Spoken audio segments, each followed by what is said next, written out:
Good evening, everyone. My name is Welt Owolabi-Aladeton, and today we'll be looking at project phases, part two. Yesterday, we had a session on the first two parts of the project phase. That's project initiation and all the documentation required and steps and activities involved. And we also discussed the project planning. Okay, after initiation, we went to the planning phase, and also we looked at some of the activities there also and the documents required so that we can familiarize ourselves with the work breakdown structure. We also looked at the project charter, we looked at the business case, we discussed what is this, what it looks like, the Gantt chart, and all those stuffs. We talked about stakeholders management, stakeholders analysis, we talked about communication, we talked about risk management, risk register, and how to analyze it also. Now, for today's session, we'll be moving on to the other three parts. That is project execution. And after execution, we'll move to project control and monitoring. And finally, we will now complete with the project closure. How do you close out a project when you are done? There are some other documentations that are required, some other activities that are also required there. So you need to familiarize yourself with it, because when you go into this company, you go to those organizations, it will be required of you as a project manager to have these skills. Okay. So with these, it will add to your experience so that you will now have an understanding of what it takes and how it goes. At the end of it, I'm going to distribute you guys into different, well, I say group. I'm going to share some projects with you, and you're going to make a presentation on them, which you're going to present to the whole house. You're going to defend. It's going to be like a presentation, 25 slides. So it will be, there are two sets. One is an agile project, while the other one is a waterfall project. So you're going to detail from A to Z the full project life cycle, talking about all the different phases, okay, from initiation, planning, execution, monitoring and control, and finally, project closure, how you close out the project. So you're going to do all that and then make a presentation based on what you've done. Okay, that's going to happen. That's going to be like your project defense. I can ensure you that when you do this, if you have an issue, you can call out, but by the time you complete this, it's going to add so much value to your experience. And then it's going to be very helpful because to look as though you've done a complete project from beginning to the end. Okay, so let's move on with what we have today. We're having the project phase, section 2. Now let's start with we'll be looking at execution. Okay, the focus will be on project execution, monitoring and controlling, and then closure. Quickly, let's do a recap on what we have learned so far. We did agree through our previous session that there are 5 phases to every project. It's been split into 5 phases, which are project initiation, planning, execution, monitoring and controlling, and then project closure. We say the initiation, that's where you're defining a new project or a new phase of an existing project. And mostly we are looking at answering the question why or what needs to be done, why are we doing it? And then planning, okay, we're establishing the scope of the project, we are refining the objectives, and then defining the course of action. Okay, so this basically answers the question how. How do you intend to do this? Okay, and then we're going to move on to execution, which is performing the work that is defined in the project management plan. Then afterward, we go to monitoring and controlling, which involves tracking reviewing and regulating the progress and performance.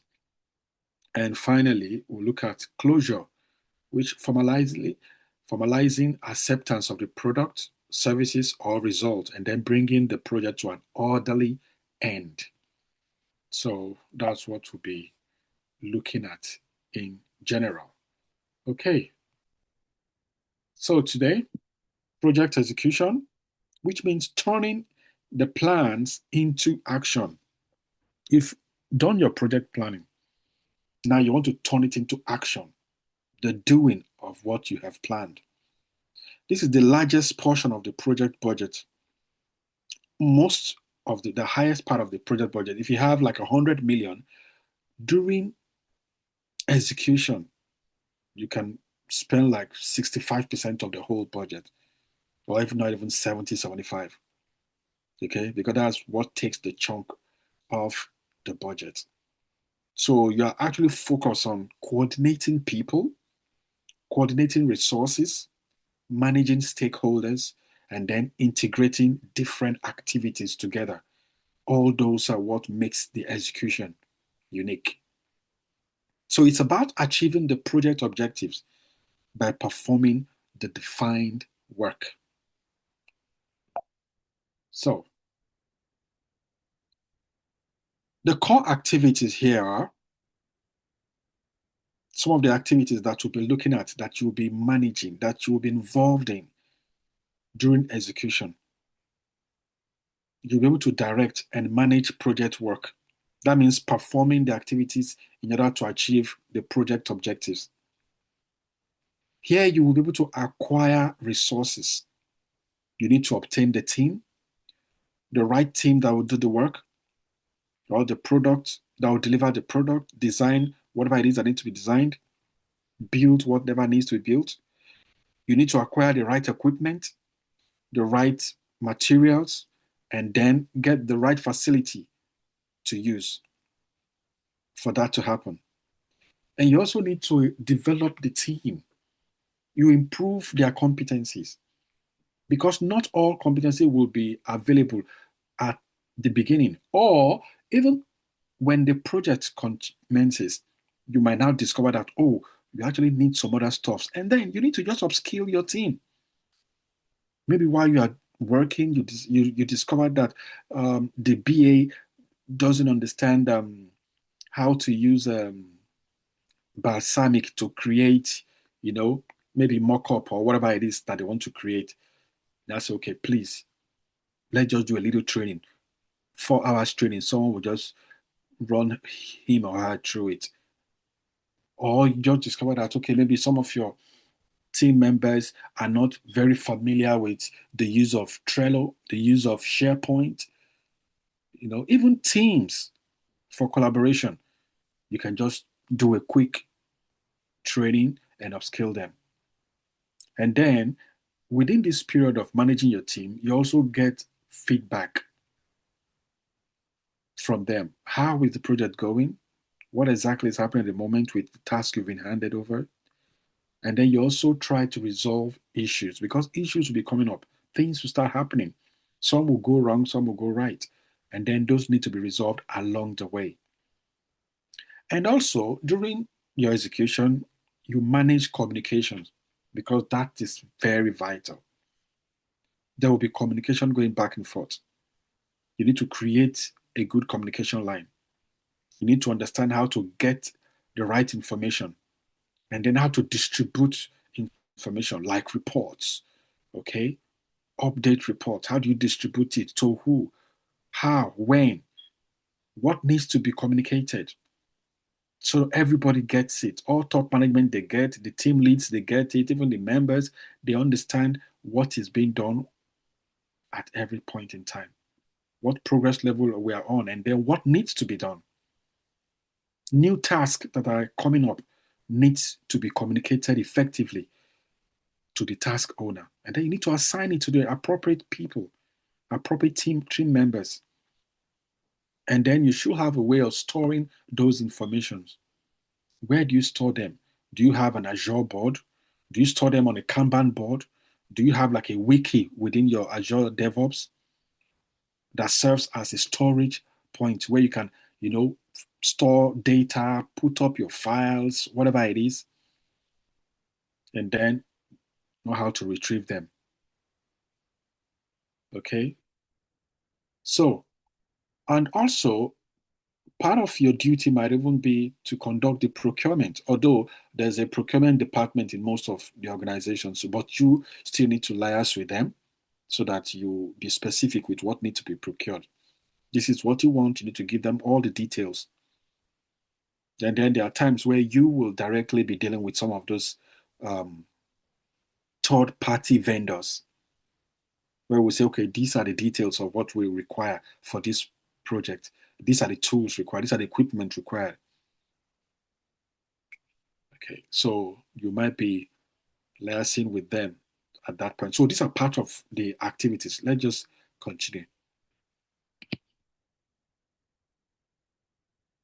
So, in continuation, team management and development, which I just mentioned, you need to understand how to build and how to lead the project team.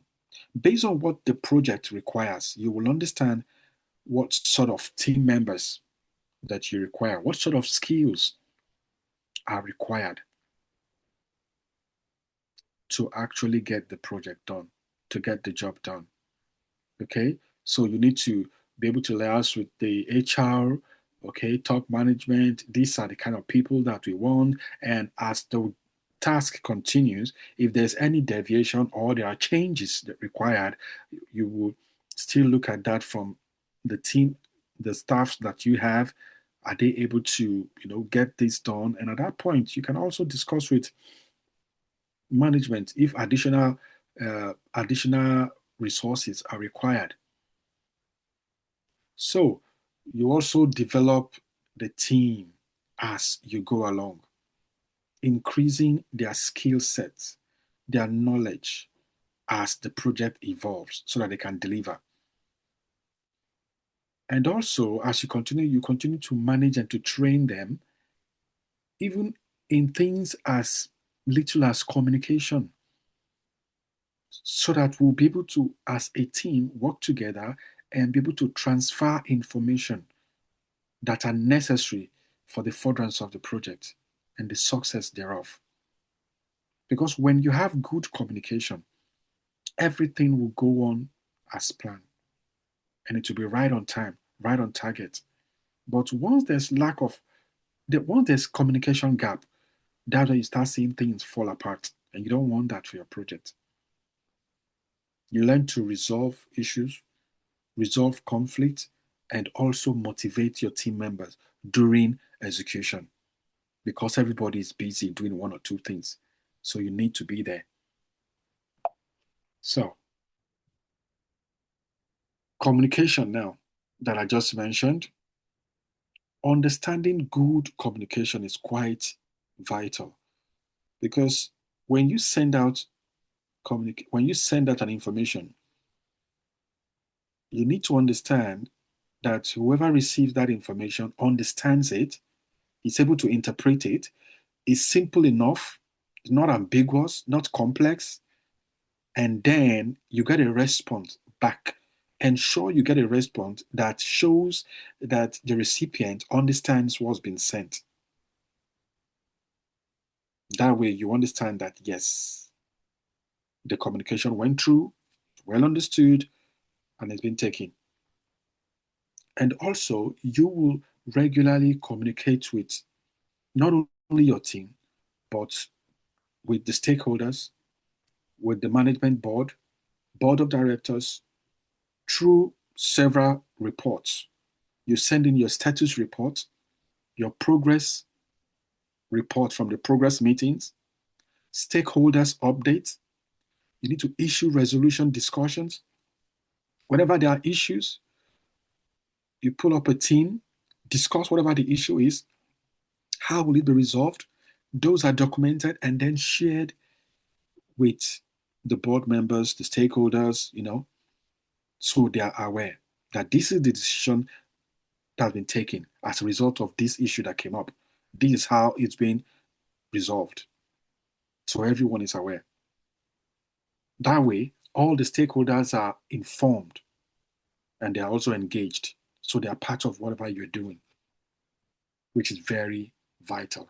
And then quality assurance, while the project goes on, is being executed, you must ensure a high level of quality.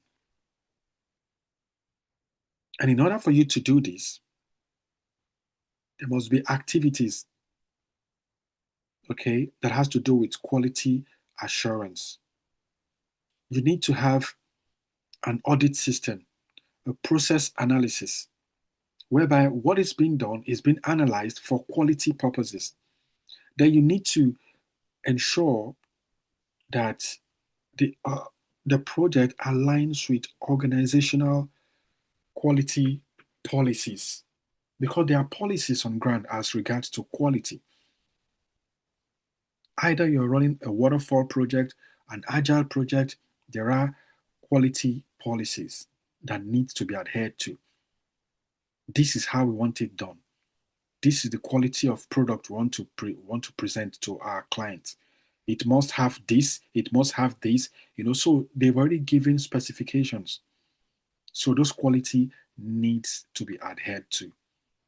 Okay. So if there are defects, those defects need to be documented and then improved on, and whatever improvement has been done on it should also be reflected in the reports. Continuation. So, in continuation to the execution part of the project, you need to understand that you are delivering a product. It might even be a service, but whatever it is, let's see it from a project point of view now, which is what we're actually concerned about. You will present your deliverables, timing, timeout. These are what we are doing. This is where we are at the moment. Just like your Gantt chart shows. It shows what you're doing, how long it's taking, where you are at any point in time. Okay. So you will understand the actual product, the services, or the results that are created by the project. And then what are your performance data? How do you measure your performance? Because the stakeholders, management needs to understand this. When you send in your report, they should be able to identify every task, what milestone there is, and your start date, your finish date, your present, where you are at the moment, and where you intend to be in a certain time. So you should be able to present this. And also, you will have an issue log. All the different issues that are identified. What's being done with those issues? What's their update? What was their current status? And also the existing ones, the new issues, the existing issues, all need to be categorized, identified, listed, and then whatever progress is being made on them will be listed. Management needs to see this.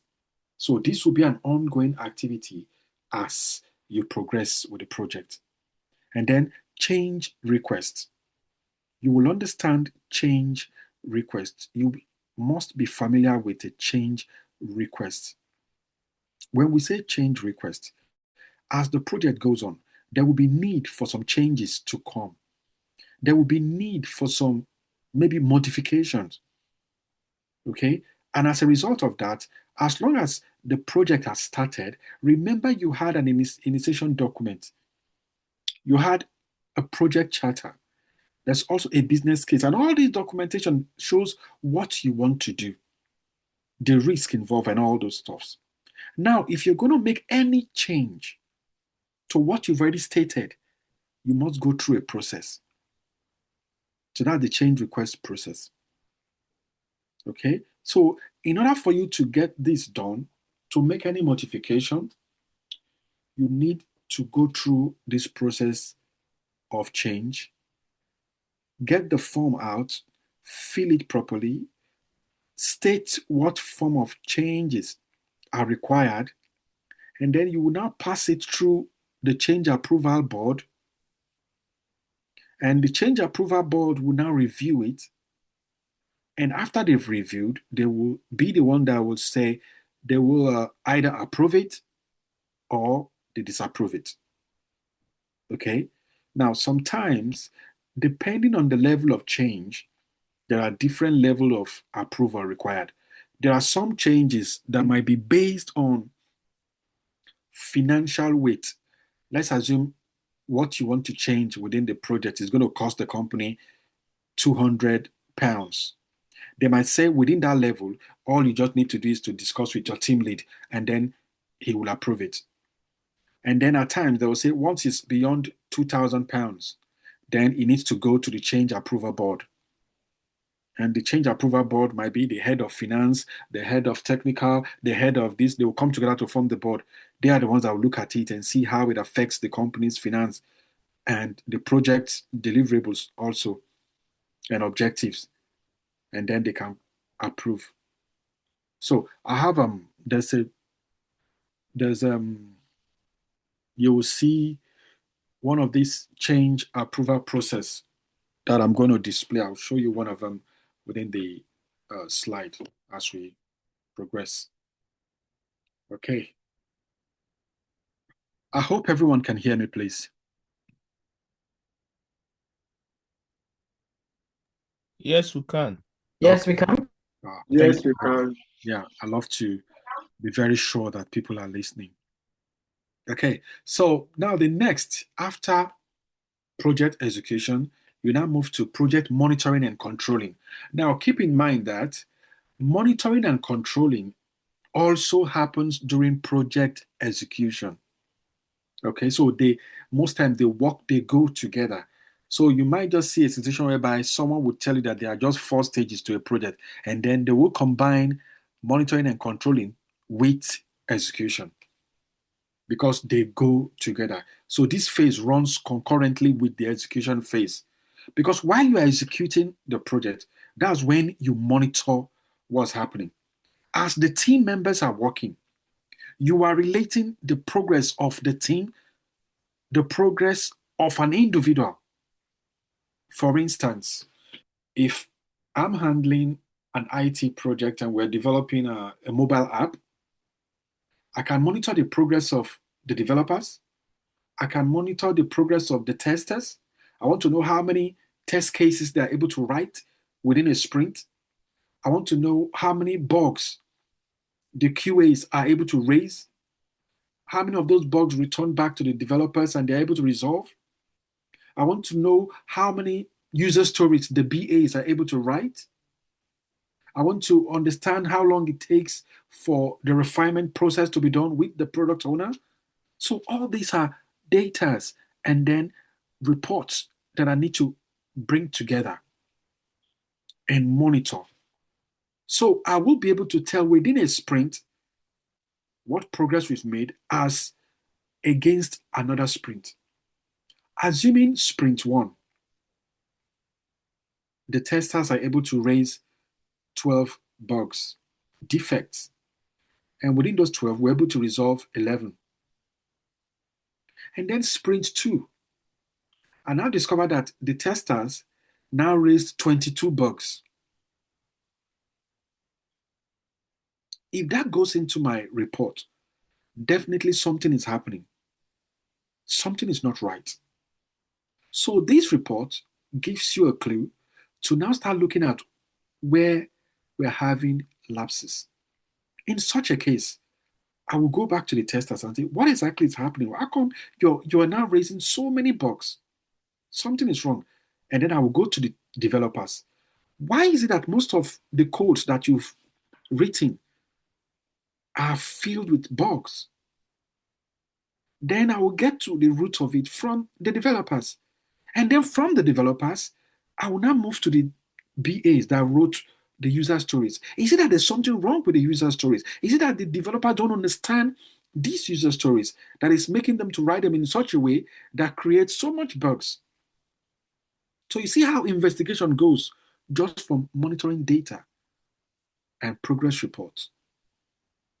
So that's part of the work of a Scrum Master. That's part of the work of the project master or the project manager or the Agile project manager. How you monitor progress.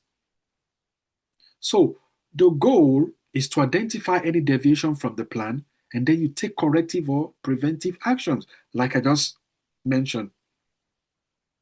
So you want to ensure that the project objectives are met and necessary changes are implemented effectively. So these are the points you look at within this monitoring and controlling phase. You keep track of what's going on and ensure that it meets definition of done, and also you are working with the success criteria. Some companies will call it, are you familiar with success criteria? Yes.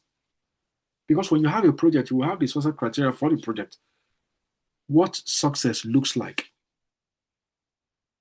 And you must make sure that you meet that. So any deviation from that needs to be looked into. So that's why you're monitoring all this. Let's continue. So some of the activities during monitoring and controlling: perform integrated change control. You need to look at all the different change requests, those that have been approved, and then you monitor both from where it's been generated and also from the approval point. Okay, Adetoye, you have a question. Bring it on. Thank you, sir. I just want to mention this success criteria. How does it look like? How is it different from that definition of done or thereabouts? Well, they are still within the same.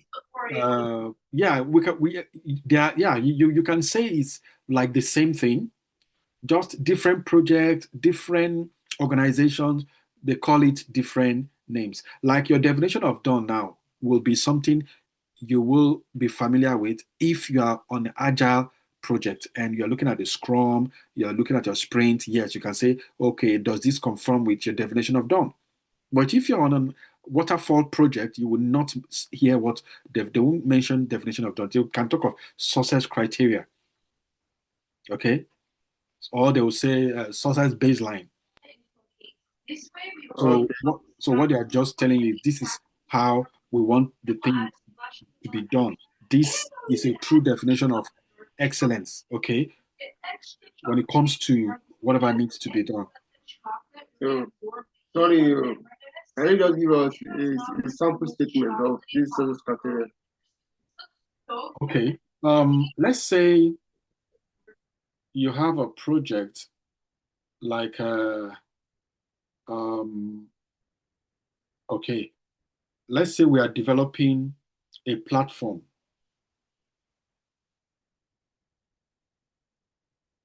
If you're developing a platform, your product manager might say the success criteria will be to have 0 bugs at the end of your delivery. That means while you are developing, if there's any bug that comes up, it must be dealt with, and at the end, there must be 0. That's just one of them. Another success criteria might just be this project, we want to be under budget and not over the budget. That might just be another success criteria. That's within cost level now. Then another one might be quality wise. Noko, you have your hands up. Thank you, sir. Yeah. Hello. Noko, you have your hands up. Okay. What if a customer wants a major change? For instance, let's say, for instance, WhatsApp. Yeah, we are developing WhatsApp and we've been releasing some products incrementally. And then we are supposed to release maybe the part that WhatsApp can record or can share your screen with another person. And then the customer said, no, don't release it. I want you to add video in it. And what do you do at this point? Well, that's the beautiful thing about Agile. You work iteratively. Yeah. And you see, such changes, because sprint, like we have sprints, say 2 weeks for every sprint. Now, within this period, you will have what they call sprint review before you end the sprint. Now, your sprint review is where you discuss with the stakeholders, the clients, and say, this is what we've done for this sprint. Okay? Because you're almost done with the sprint. We've done everything that we've agreed on. And you were there when we started that this is what we'll do for sprint 1. You've agreed. Yeah. Now a sprint is 10 days, which is because of five days a week. Now we are day 8 or so. We're having a sprint review and we're showing. So if you want any change that you want video, fine. We will note it that there's going to be video, but we are releasing this. And then the next sprint, those changes will go into the next sprint that you've raised. So you see, when you look at WhatsApp or you look at any of these apps, you'll see what they call updates. Yeah. That's why you see updates regularly. They keep adding things to the sprint. They keep adding. They keep adding. So the next sprint, whatever it is that have been agreed during the sprint review, will go back to the product backlog and it will be added. Then the BAs will write the story, and then the developers will understand that. They will estimate together with the testers, and they will put it into the sprint. So that's how it goes. Olufunke, your hands up. Yes, thank you. My question, I think I've got 2 of them. Following up with Aditoye's question about the what was it again? Success criteria. Success criteria. So there would be couple of criterion. Is that how it is? Because you gave several examples. So for a Yes. project, could we have multiple of them for us to have a success criteria for a project, or it's just to be one thing? No, it's not just one. It will cut across. You will have it. You will have it in your costs. For cost, they will give you what the success criteria is like. We don't want your cost to be beyond this. This is what shows that yes, you guys are doing a good job. This is how we want it done. This is it. Then for quality, this is it. Then for risk, this is it. Then for so they will have different success criteria. Okay, okay. Thank you for that. Then my next question, the example Noko just put up. If we had defined what the scope is, what is in scope, what is out of scope, and like the product owner comes and says, you know what, I just thought of it and I think it would be nice to have video when we're releasing, being able to share your screen or whatever. Would that be a scope creep? And would that be easily welcome, or would we say right there and then it's not part of what we had, in as much as we're in Agile and we're delivering iteratively? Do we embrace that, or right there and then shut it down, or say, okay, we're just going to take it on board, but we see how we're going to go about it? Do you understand my question? Yeah, I get your question. All right, thank you. It happens every now and then. We will embrace it. That's why it's Agile. That's the advantage of working with the Agile methodology. We will embrace it. But the thing is, because we have release, okay, every now and then you have your release 1, release 2, okay, and we also plan the release. So a release might just be a combination of 3-4 sprints. You understand? So before we have the final release, whatever changes that comes, we will bring it in. That's why I said, if you bring it within sprint 1, we will say, okay, the next sprint will effect that change that you brought up, even though it was not in our second, in our plan to put on the second sprint. We will create room for it in that second sprint and bring it in so that it can meet up with the release eventually. So that's the iterative nature. You will always embrace it. Is that a legacy hand, Noko? Or another question? I just put my hand up again because I didn't finish. Okay. So this goes to my second question. While we're working on this project as a group, I realized that we're focusing more on the completion as the success criteria for monitoring the growth of the product. My question goes to those, how do I prevent just measuring activity instead of results? They are majoring on the final work being done. I want to understand the point. Instead of the How do I result, prevent just measuring the activity instead of results? Because like what we're doing right now, we've been measuring activity all along. Now, I mean, we've been measuring the result instead of the activity. How do I do to prevent that we don't measure just the result, but also the activity in it? okay. So now for the activities are splitted into every team members. Remember, I did mention that you need to Yes. monitor the team progress and Yes. also the individual progress. Now, for the team progress, you monitor what the developers are doing, how many stories were developed. That is for the team progress, and how many were completed within that sprint. And then within the sprint, within the developers, individual developers, how many do you have? If it's just one, if it's just two, in some companies you have three, four.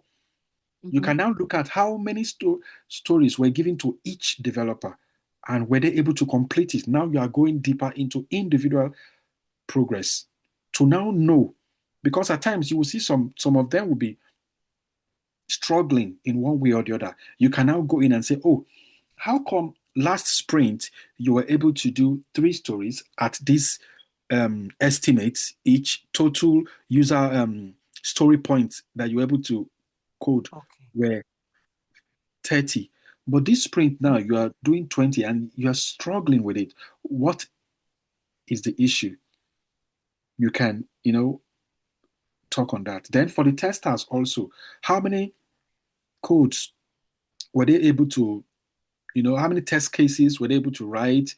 And then with that, you can monitor what the group did and then what individual also did based on work given to them. And then you start comparing it sprint by sprint. Okay. So can I do that by getting, let me say, some KPIs that will guide me Yeah, you can. to monitor their performance? You can use KPIs to monitor their performance. That way, Okay. you'll be able Thank to you very get much. KPIs Thank you. for individual and then the team. Thank you. Thank you. Yeah. Thank you Okay. very much. So now, as we move on, we're looking at some of the key activities within this while you are controlling and monitoring the execution phase of the project. You need to validate your scope. Okay. You're looking at the deliverables. Does it tally with what was agreed that we're going to do? I hope you're not entertaining any scope creep. And then you now control the scope of the project so that it doesn't extend beyond what was actually agreed. Then you also control your schedule. Look at the time. We said for a sprint, we're doing this. We said for within the first quarter, we would have achieved this milestone. So when you are already, once you've started, you should be able to monitor and see how far you will go. It's just like we will get to how to manage your budget using the end value system. Okay. It's something that you need to understand because some project managers, some organizations will actually want you to be able to manage the budget. And when you are reporting, they want to hear what you've spent and what you intend to spend and what will be the final cost at the end of the project. Assuming you've got £1 million for 1 year, this is the third month. They want to find out this third month, what have you spent? based on the total project. Are you over budget? Are you under budget? How is your schedule like? Are you under or over? So these are part of what we will look at also, because it's going to help you. Because I've seen interviews where they said, do you have experience managing budget, project budget? So you should be able to tell them that, yes, you are able to manage project budget using the end value system. So whenever you say that, they will know you understand what you're saying. Okay, so you should be able to, you control your schedule, you monitor the status of the project to update the project progress and manage any change that comes up within your schedule baseline. And then you control your cost. You monitor the status of the project, then you update the project budget, and then look at whatever changes that occurs within your cost baseline. So you can see now that you have a cost baseline, meaning we must not go beyond this amount. You also have a schedule baseline. You also have a scope baseline. You see how it goes. So all these are points that you must note. Okay, your performance measurement. We're still on controlling now. And value management. Now, this is when you want to monitor your cost. You want to monitor your cost and your schedule. Okay? So these are figures, these are terms, terminologies that you will need to understand. So a project management methodology that integrates scope, schedule, and cost in order for you to assess project performance and progress. That is the end value management. It's a very good way to manage the project budget and also manage the schedule. You are able to tell if this project, the way we are going now, if it's going to be over budget eventually, you are able to tell within the first quarter. That's good experience for a project manager. The same light, you are able to tell within the schedule also that we said we're going to spend 90 days for this project, and we're already on day 10. By virtue of the work done, we will definitely finish this work by day 88. Or by virtue of what we've done now, if we continue at this pace, we're going to spend 100 days. That means you will now be over.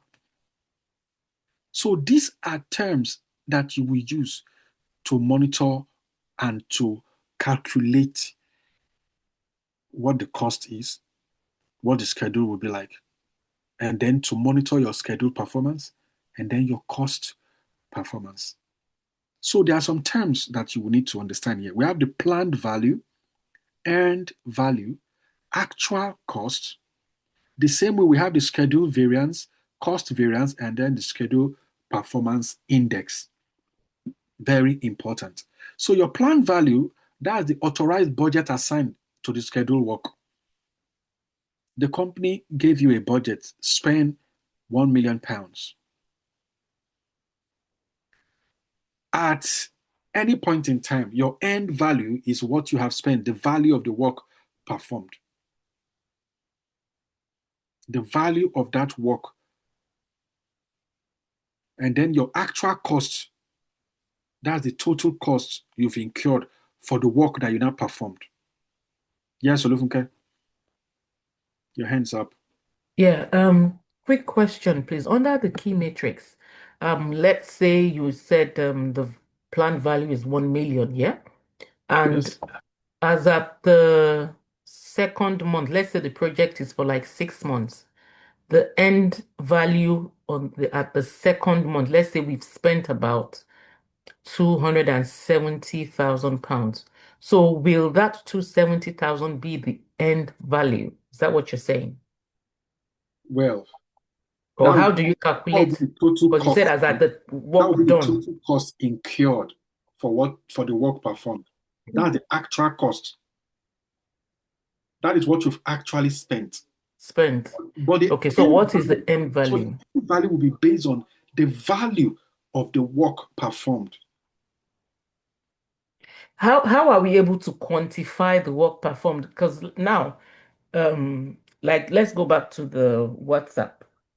And there's been work done in increasing the fact that, before we used to just type message. Now you can swipe up and record a voice message and all of that.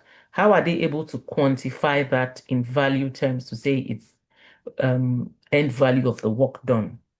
Is it as at the time is released, since we're doing iterative releases, is it when that swiping up of the keyboard or the whatever so that you can record a voice message to send?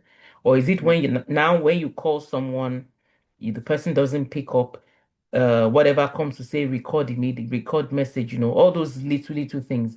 How are we able to estimate a value that this has been done, it's been released?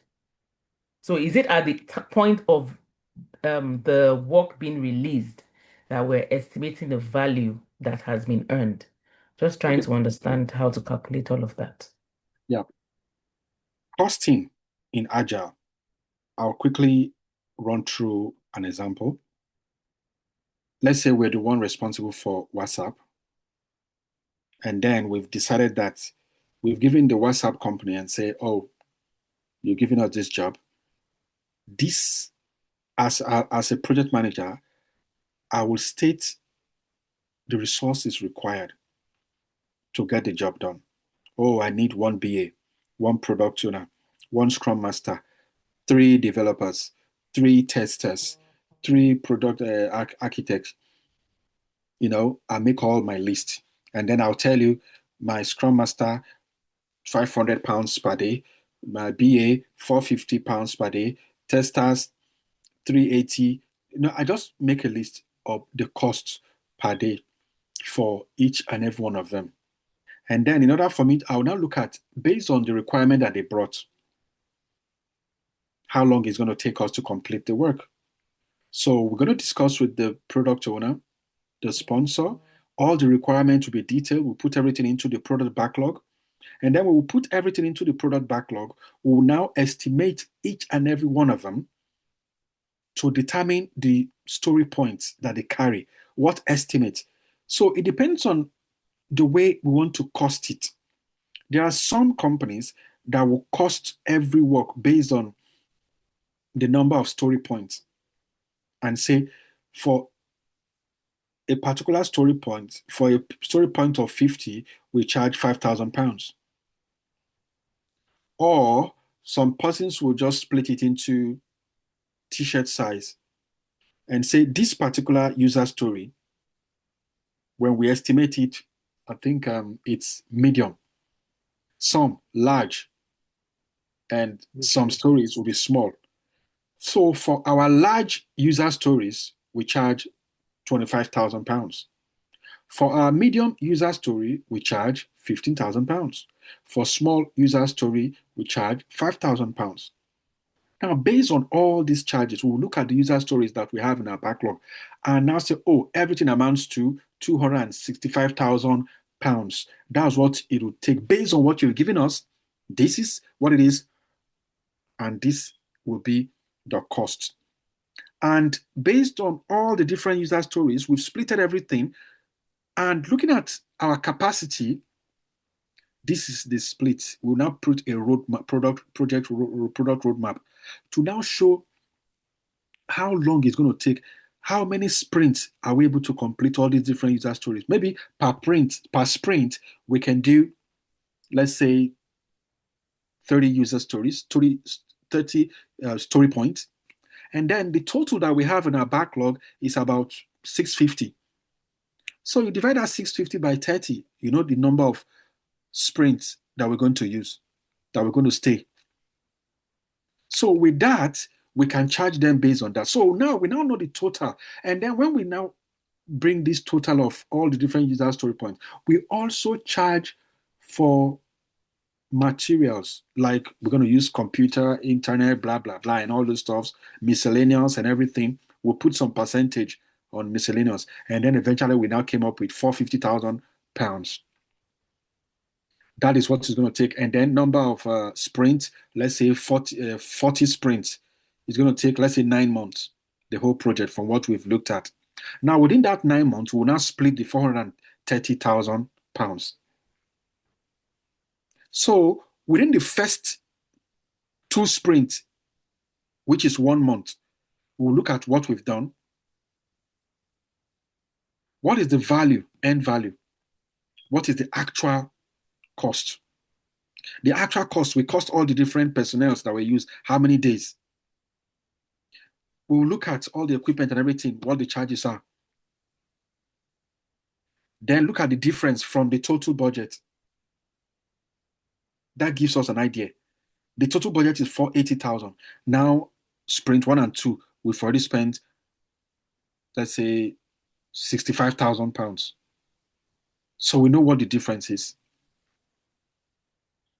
So with that, we'll have an idea that the way we are going, if everything goes well, at the 6th month, this is what will be. This will be our cost. This is what we would have spent. Okay? That will be the end value. But the actual cost will not be what eventually did you use. Because there are times when some changes will come. When you now bring in those changes, it affects the cost. When you say you want something extra, you want extra video, fine. I might tell you that, well, I only have 3 developers, but if you don't mind, I can bring an extra developer in order for you to get your video and get it done faster. Are you okay with it? If you say yes, I'll put in the cost. So things are changing. So that's why you have an actual cost, which will differ to your end value. So when you continue with this, there will be some calculation that you will do. In order for you to be on target, your schedule variance, like what I have here,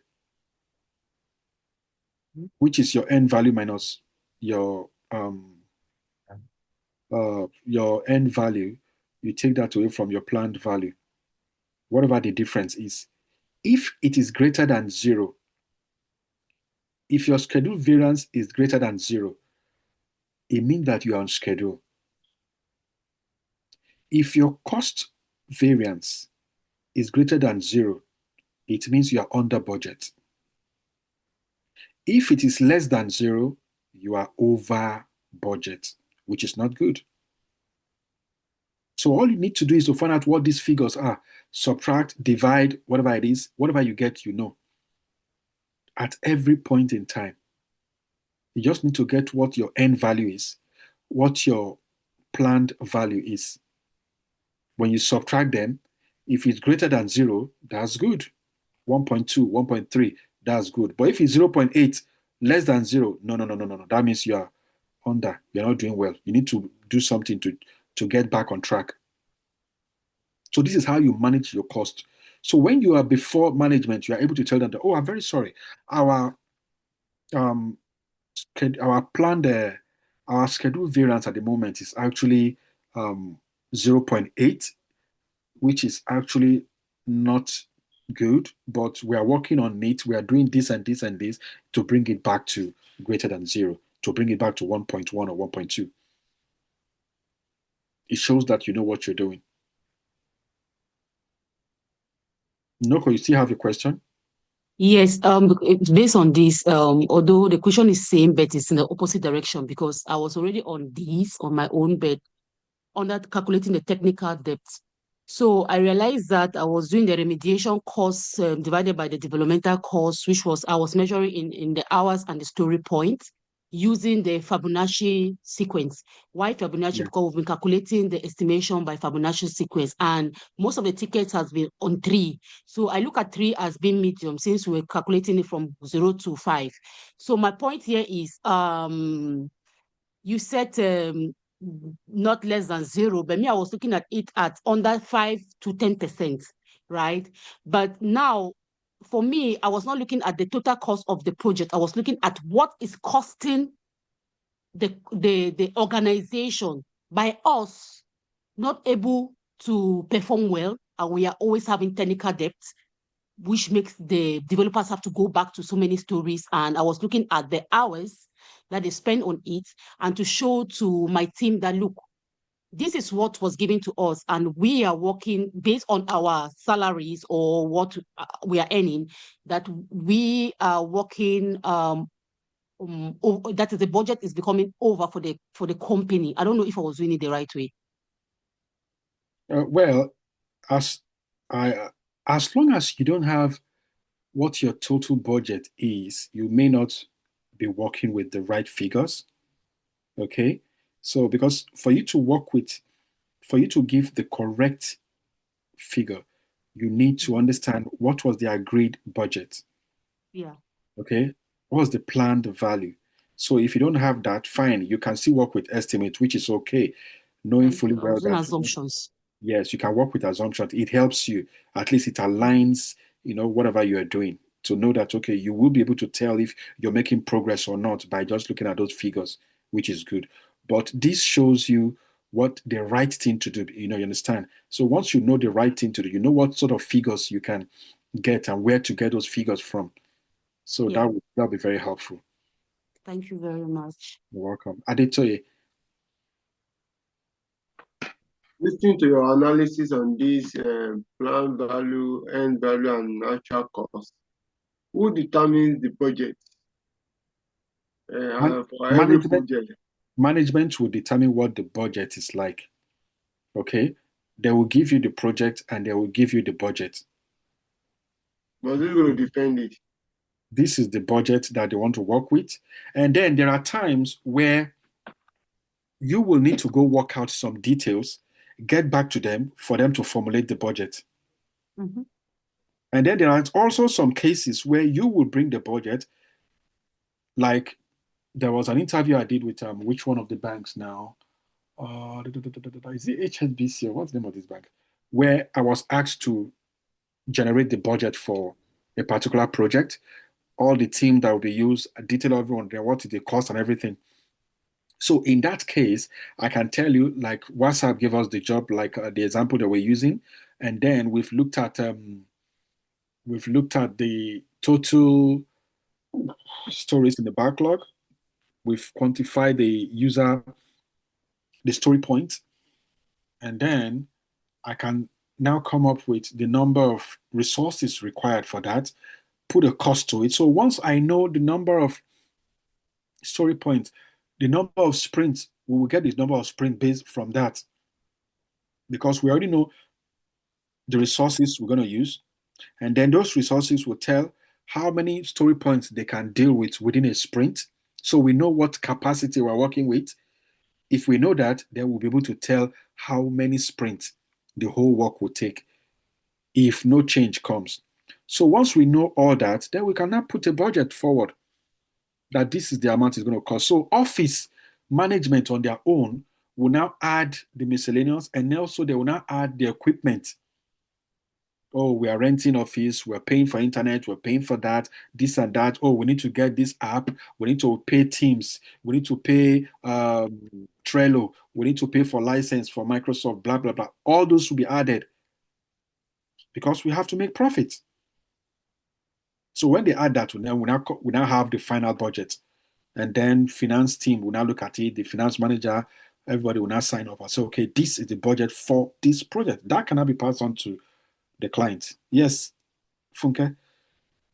Excuse me. Thank you, Yeah, sir. Mike, the cost variance, you said if it's under budget is less than zero, no, greater than zero if it's under budget. My question is it a good thing to have it under budget? If it's over budget, I know that's not good, but do you get any accolades or whatever for making it under budget? Yes, it means you saved money. That means the project is going to cost your company £1 million, but you were able to do it for £950,000. So you saved the company £50,000. At times, they will even give every one of you in your team vouchers. So you saved money. That's what it means. Okay, so invariably one should target to have under budget. That under budget. Okay, thank you. And also under schedule. That means on that schedule means you are supposed to complete the work 90 days, but you completed it 87 days. So you saved 3 days.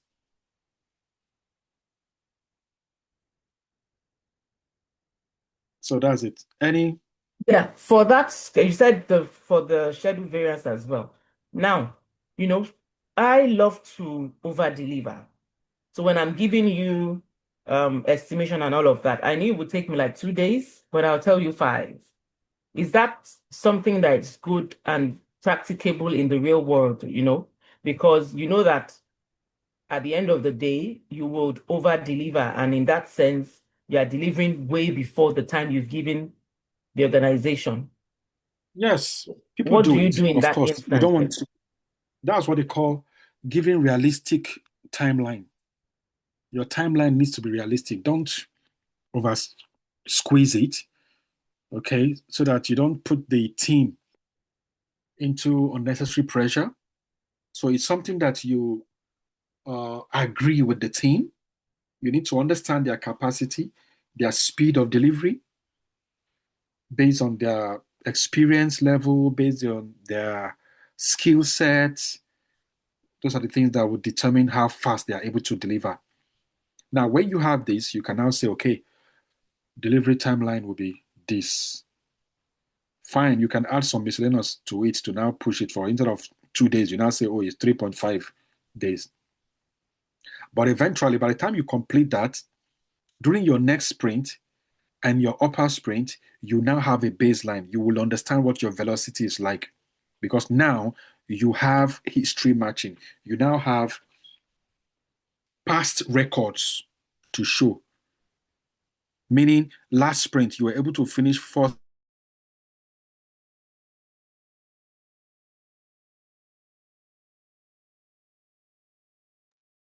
You are breaking, sir. You have lost your volume.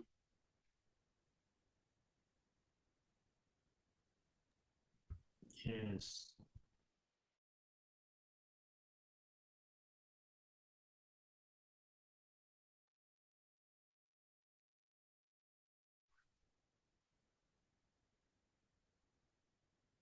Yeah, you stop recording now. Daniel, pause recording. Okay, thank you very much. Sorry for the little break in transmission. Now, we're dealing with some questions. I think we completed answering the questions, right? Is there still any pending question regarding the end value costing part? So that we just move on. No, yeah, you finished the Okay, all the questions. good.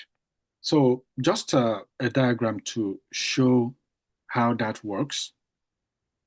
That's what we have within in our next slide here. You can see the timeline on your horizontal axis. Talks about the time, 6 months, 12 months, 18 months, and 24 months. And then on your vertical axis, that's your cost in dollars, thousands of dollars, from $0 to $25,000, $50,000, $75,000. And then the status date. You look at the green line, the green vertical line, the broken lines. Okay, it's more like saying we plan to complete this by the 12th month. So the blue, red, and the black curves that you're looking at represent the planned value, the actual cost, and the earned value. Okay, so you can see the end value. If you trace the end value at any point, eventually it gets to the status date on the 12th month. But when you look at the end value and the actual cost, they differ. Like for instance, if you look at the end value now on this point, you trace it back to where the cost is, it will show, let's say, almost £25,000, dollars. But the actual cost, for some reasons, is higher than that, which is almost at 38 to 40,000 of £42,000. Okay, that is what the work actually cost. Okay, so, and then look at the planned work. What was actually planned? You can see that it's at 50,000. So with this, you were able to graphically represent what the cost is saying, and then you display this to your managers, and then they will understand that you are actually abreast with the costing and even the schedule. Funke, yes? Yeah, so this diagram now with the planned work, it was more like at 12 months they were looking at maybe like 52,000. Is that what it means? That's the budget that was given. That's the budget for the 12, okay, for the, so now the actual work, so which means in this case, the variance, is it the cost variance, or what was it in the previous slide, shows that they actually spent lower than what the budget was. Yes, so you can see that they are still okay with their budget. Okay. And okay, the cost variance, yeah. Yeah. So with the cost variance, you can see that it's greater than 0 if you get, so they are under budget. Okay, so let's move on. Now, You're a bit faint. I'm not sure if it's only me. I can barely hear you. oh, is the audio better now? Yeah, I heard you now. Yeah, that's better. Thank Okay, you. so let's move on to. Yes, sir, before you move on, sir, that graph usually can only present it at the end of the project, or No, at times you can as give the you can give it at every interval. okay. It's a continuation. It's a continuous process. So you keep monitoring it. At month 1, you monitor. At month 2, you monitor so that you know where you are. And then when you are, for every milestone, you can present this.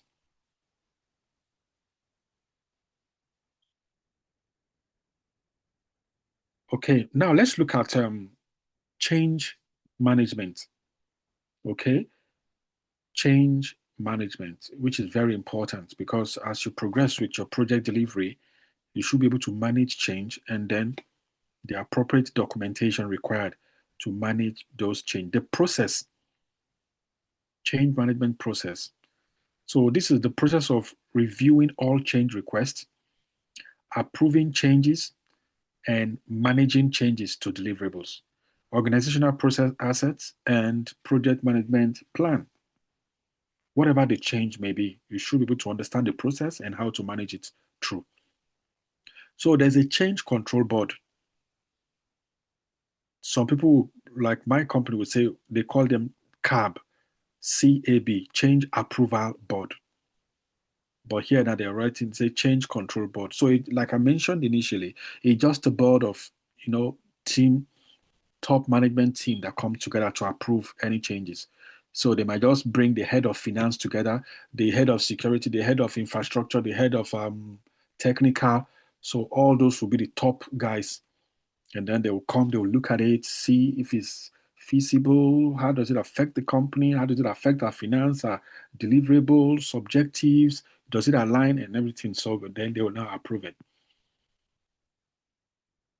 And this kind of change, it ensures that only necessary and approved, this process now will ensure that only necessary and approved changes are implemented. By so doing, they will prevent unnecessary scope creep. So this is a diagram that shows the process, how the change process goes. Now from the top left-hand corner, you can see that there's a need for change which has been raised. So when that need for change is raised, you need to identify, in order for the control, the board to understand, you need to identify it and then generate the request. Okay? You need to generate the request. That is the subscription change request, whatever it is. But the CR there is the change request. You need to generate it, or you update in case there was an initial change request on ground. You can update that to suit what the new change is. And then once you've updated it, then it needs to be evaluated, which is done down here. Okay, when you evaluate it, then you now pass it on for investigation. After it passes through the preliminary investigation, then the board will now sit to review it. Okay, if it is rejected, they will take it back to you to rework.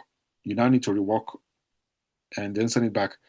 If it is approved, they will assign it to the software engineer, and then he will now schedule, design, test, complete, and then put the change to effect whatever that change is. Okay, so that's the way it goes. Just a summary of the change request process. Some other companies will pass different ways, but basically, if you understand this, you will definitely understand any other change request. So this is just a simplified way of how the change request goes. That's the process. Just understand that you need, once the need comes up, you identify what that need is, you generate the change request, pass it on for approval. Once it is approved, then it goes on to be effected. If it's rejected, they will tell you why it's been rejected, what needs to be added, and then you go back and get that done, send it back to the review panel, and then they will get it approved. It's as simple as that. Okay, so scope, schedule, and cost control. I've discussed data in detail. So you're controlling the project baselines, you're controlling the project scope, the schedule, the cost. So all these processes must ensure that the project remains aligned with its original plan or approved changes, because changes will come, but they need to be approved. But ensure that everything aligns with the project objective. Okay, risk monitoring and quality control. For risk, you must monitor risk continuously. You need to generate a risk register. Some companies will say, oh, do you have a risk log where you log in your risk? So within your risk register, you continue to track every identified risk. Okay, you need to evaluate the response, and then you need to update the register regularly for reports. So for every report, they want to see those risks and see what's been done, what's the mitigation plan, and then what is the risk status. Has it been dealt with? Is it ongoing? Has it been taken care of? You need to reflect all this. Then perform quality control. Remember, we are talking about execution, and then we've gone to monitoring and control, which we said happens during execution. So you need to monitor your quality. Okay? So you perform quality control. The result, you want to see if it complies with relevant quality standards. You need to identify ways to eliminate causes of unsatisfactory performance. When you check that there's something lacking somewhere, you need to investigate, and then once you've seen the root cause, you need to deal with it. There will be some problem. You notice that there's delay in a particular sector. You find out what exactly is the problem. Oh, you discover that somebody was not feeling fine, so they lack resources. Fine, you can get someone from another department to help out, or you request for new resources. Someone is not feeling fine, they need to go home for 2 weeks. We're not going to stop the sprint because of that. Either you get someone else or you ask the team to double up. Someone might just take their place to say, okay, oh, this developer is not around. Where is a task? Okay, assign it to Mr. A and Mrs. B. Fine, they can do that. So it happens. So this you carry out through inspection, testing, you verify deliverables against requirements. So that is for the risk monitoring and quality control. All are part of your monitoring stage.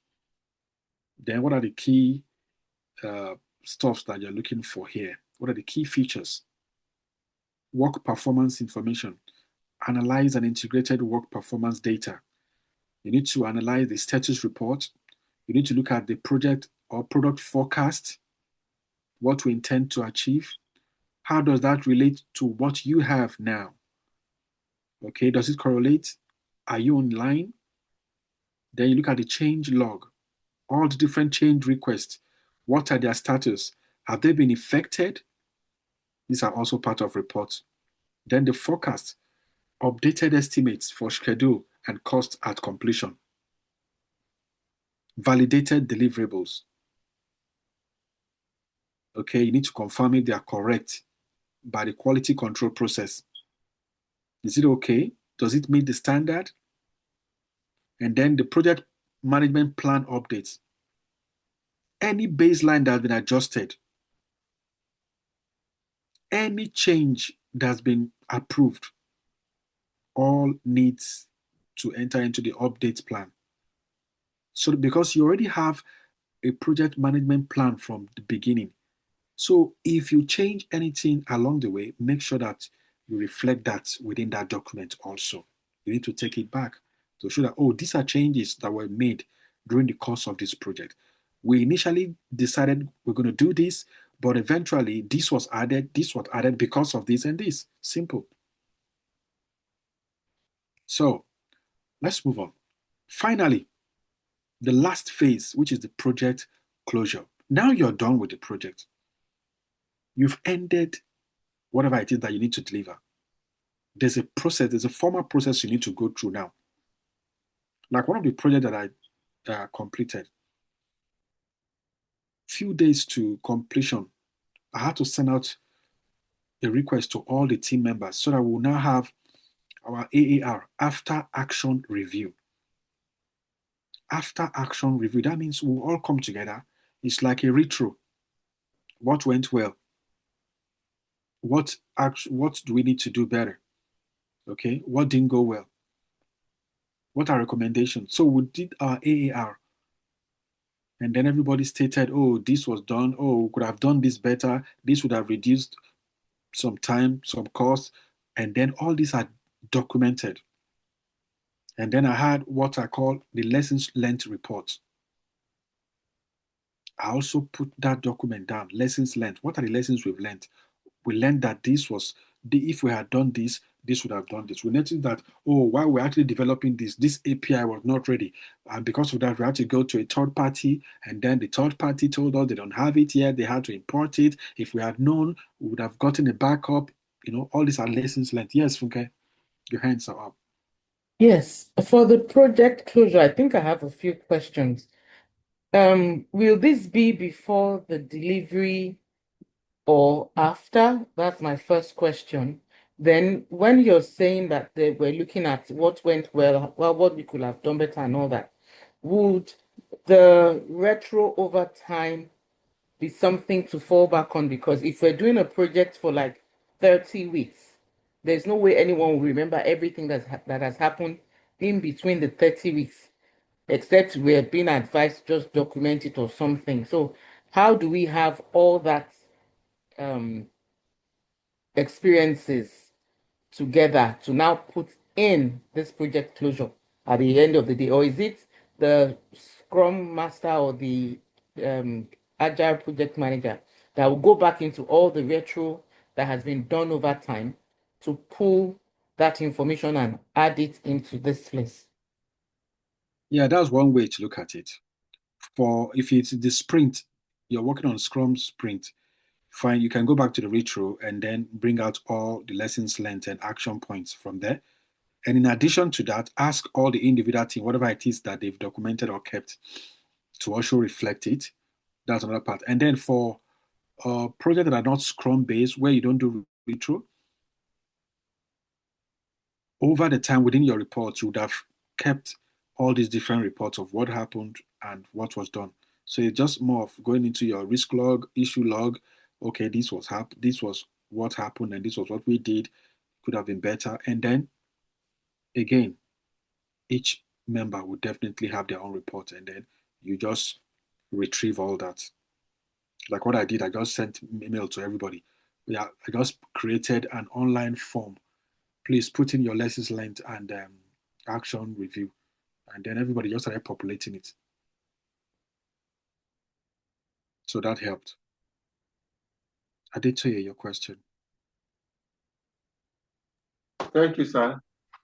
Putting those things, what went well and what didn't go well, and you putting down what it affect in individuals, ability, or how do I put it? That means is it not going to be on the negative side for the project manager or thereabout? No, lessons learned are not, it's not going to be on the negative side, because some of these things are, how will I put it? There are things that happen not because of anyone's fault. They might just be uncertainties that came up. Okay, things that you were not certain of. It's like we want to build a house and you didn't factor in snow or rain. And then when the snow came, you now notice that the truck that delivers the sand, they were very slow at delivering it. Why? Because the road were quite slippery. So instead of them loading 1 ton, they had to make it lighter. They had to now load 700 kg, which is 300 kg less. So that means they need to move more times to deliver. So you can say that you never planned for that. It's not your fault. So what you now need to do is to put that into your after action review, lessons learned. Oh, we've learned that we should be considering weather when we are doing our future project forecast. And as a result of that, make allowance for that, make room for such. So that's just an example. It can go maybe in different way, even in the IT. Oh, there was one particular API that there was one plugin that was not available, at that time, and we never knew that we were going to use it. So it's more like a backup plan. So your lessons learned is not something that will really tell negatively on you. It only shows that you understand what went wrong and you also know what to do to correct that, because what you're doing is for future projects. So if you're having similar projects in the future, you won't make the same mistake. You've learned and you are implementing those lessons learned. Okay, thank you, sir. You're welcome. So, in continuation, we have the lessons learned. This is the project closure. You will have a formal project closure report that will include all these features that I've mentioned. So this is the final phase where all activities are formally completed and then the project is brought to an orderly end. It ensures that all work is done, deliverables are accepted, and resources are released. You need to now release all the resources that you engage. Then it's crucial for formalizing project completion and learning from experience. So some of the key activities: final acceptance of deliverables. That means management will now accept what you have produced. They will now sign it off. Then administrative closure, completing all administrative activities, which include updating the organizational process assets, all the different equipment and assets that were released for the sake of that project, they can now retrieve them back. Then contract closure, you close all the project contracts and agreements.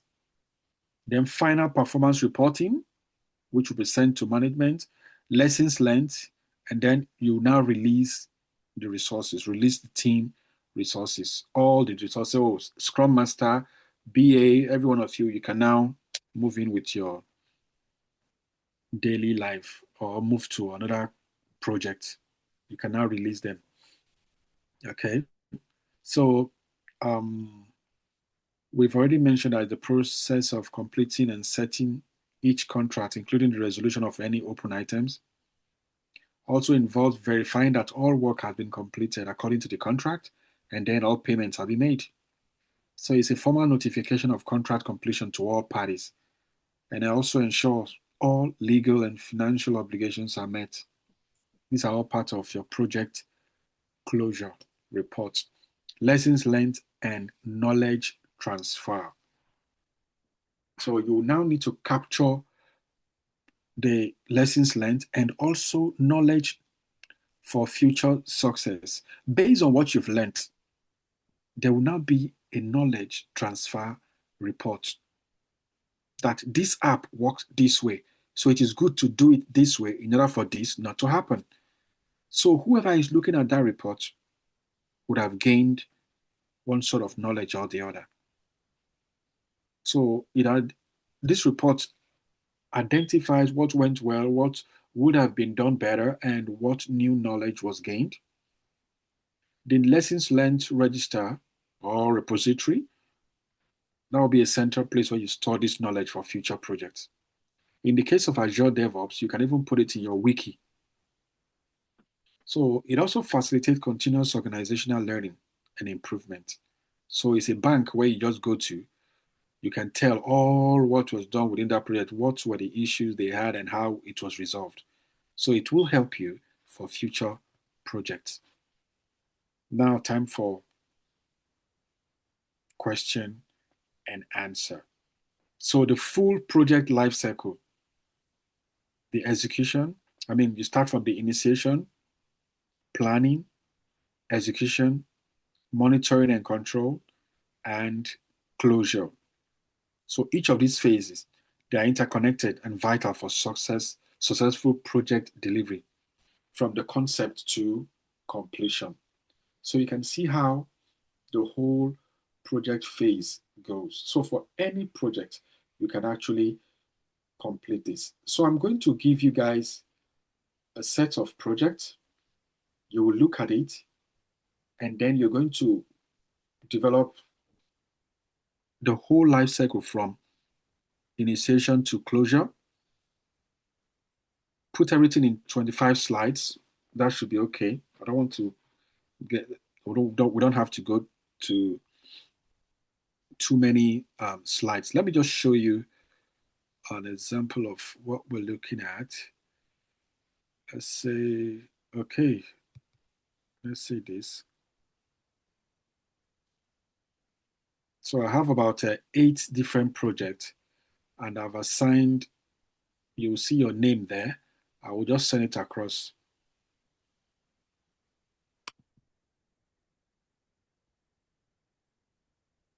Come on, open up. We ain't got all day. So what you do is, what I did was to divide the whole stuff into 2. There's an agile part. Okay, you can see now. So you need to prepare a complete presentation with the project full life cycle for your assigned project with detailed documentations required. You need to show all the project phases and then detail all the required resources. 25 slides max. Now they are divided into 2. There's waterfall IT project, and then there's Agile Scrum project. 4 Agile Scrum projects, and then 4 IT waterfall projects. This is the first. The first is number 1, Enterprise Resource Planning, ERP system implementation. We want to implement an ERP for BlueSky. That is installing SAP for BlueSky. So Funke and Comfort can handle that. That is the waterfall IT project. Okay, remember that for waterfall is a fixed scope, long timeline, and clearly defined deliverables. The next one is a data center migration for Noko and Bumi. Moving physical servers and infrastructure to a new location. Now the characteristics, high planning requirements, limited flexibility for changes midway. Then third, legacy system replacement. Adote will do that. We are replacing a 20-year-old COBOL-based mainframe with a new system. These are the characteristics. Okay. So you just need to give all the different phases. What you just need to do, go and make research. And then you will find out what are the kind of scope statements that will be required for this kind of project. What are the kind of project charter that you can come up with? Just 1-page project charter. That will be okay. Then a business case. for this. This is a banking system compliance upgrade for Daniel. Any bank, you can call it Bank A, ABC Bank. Okay? Then run through the project. It's a compliance upgrade, implementing regulatory changes across core banking platforms. So find out which of the platforms, it can be one or two of the platforms, and then run the project all through. You must follow strict deadlines and specification, please. That's for the waterfall. Now for Agile, mobile app development, Bumi will be doing that. The next one is e-commerce website feature enhancement for Adetoye. The third is internal employee portal development, Funke and Daniel. So you need to create a dashboard for HR and IT services with user stories, modular tasks, stakeholder collaboration, sprint reviews, all need to be shown. So that means you need to tell me how many sprints, how long it will take, what are the different stories that will be involved in this, then how many sprints you feel can complete everything, put all that there. And then complete the project, close it. Chat box integration for customer support, 𝐂𝐓 and 𝐂𝐓. Example, adding a natural language chat box to a help desk system. Okay, so all this simple project, but I can assure you, if you go through this and you're able to do it, I'm telling you, when you go for that interview, these are projects that you've done. You will be sound. You will know what you're saying. If you make the research, you will find out some terms. You will start discussing and they will be like, wow. Okay, so please don't joke with it. You'll be shocked. Some people that have been working for years, they will not be able to defend this that you are defending if you go through this. So it's going to be very wonderful. So while you're at it, fine, you can reach out if you have any question, bring it on. I'm going to share this with Olaomi, and then she will pass it on to you guys. I hope. Yes, 𝐂𝐓, you've got your hands up. Hey, did you say enterprise resource planning? That's under SAP. Yes, ERP. Jesus. Okay, my question is that can we do small Joro because Comfort and Bumi are not here? We should switch them because they're not here. Yeah, it's fine. We can switch them. Let's I just do asked for small all the Joro names. now. I just asked for all the names, and then the name that Olaomi gave me are the ones I just put here. Let's say Comfort and Bumi, they are not here, right? So if we do a Joro, we just pair them together. Comfort and Bumi. It's not Yes. ideal to. So since they are not here, how can you pair them together? Some to pair them with those who are here. No, but you can see Ah. that I paired Comfort and Funke together. That's why it's good the way you do it, sir. Now that pairing means both of you will do this project Exactly. separately. Not together. Adetoye, do you want me to put Mr. there? There's always a Joro somewhere. So Ah. for data center migration, 𝐂𝐓 and Bumi, both of them will do their own separate work. Yes. Mm-hmm. Don't worry, you will enjoy it. You see, when you start getting data, start making inquiry, you will be shocked how interesting this project I is. don't understand. So it's not a collaborative work. Everybody's doing Yeah, it's an individual work. You will now put Oh. everything into your slide. When you're done, you will now present it to the house.